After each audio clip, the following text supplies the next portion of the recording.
Hi, so I'm just going to talk you through the Aspirations program, quite a short overview. The program is intended to help schools tailor their support to meet the needs of the individual. Easy to say, very complicated to do in practice with minimal time available. Disproportionately impacts students from low-income families. The idea is that we, through the program, can make that available to every child in the UK and back that up with the data as well. So the Aspirations program involves students being taken through an online personal strengths-based development plan or development process. So it's based loosely on the TGROW model and covers the key areas that you would expect and that schools so far have fed back that they care about. So a little bit about the student, their future, their well-being and feelings, skills and characteristics and their world. For schools who engage in the full program, that lasts for a year. And that also involves matching schools' current provision against that need, allowing students to sign up for things or request support where it's not available.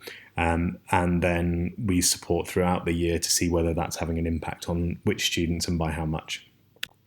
Because schools often approach this topic in very different ways, we've tried to make it work for all by simply improving the understanding we have of students' needs and interests, which then allows us to inform the plan, which informs our provision, and then we can check back in at the end of the year and make sure that it's working.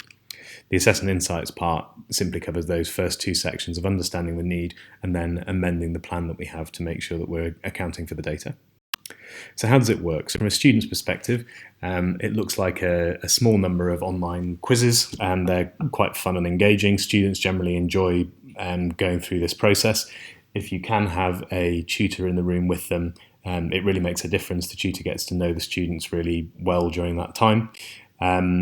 All of the questions are designed to be as quantitative as they can without being boring.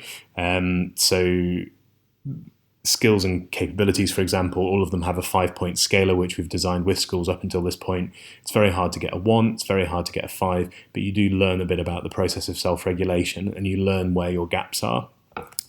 We help the students prioritise, picking their focus areas, and once they've got the top 5, they can write an objective in their own words of what that means to them. If schools have engaged in the full programme, then we can signpost them at that point to what's available to them, whether that's online with our, there's a 600 item online curriculum now, or whether that's in person or co-curricular, the signposting happens there. We can see year group trends at that point. We can see cross-school trends, pick out micro-populations that have specific requirements, whether that's pupil premium, EHCP, and for the student, they've got their first personal development plan. We use that data then to translate into action. So we support with coaching style sessions where we talk through what the data is telling us and make sure that we amend the plans appropriately. So if it's students who are worried about safeguarding, what are we going to do about that? If it's students who are interested in tech, how can we get an online coding club set up? It could be that actually this becomes a sort of you said we did exercise, which has proved popular in schools, and a lot of the support might already be in place. The feedback so far has been that even signposting that to the students has been really positive. Schools that are then we're working with over the year will also record which activities are being made available and what skills and traits those activities or taught sessions are aiming to improve, whether that's online out in the community or actually whether that's during lessons, so confidence, communication, etc., happening through the taught curriculum. Logging conversations as we go so that we can see who's been spoken to and who's not. And then all of that allows us to see, are we making an incremental difference to our students, again, in each of those different areas? If so, for which students are we making that difference and by how much are we making it?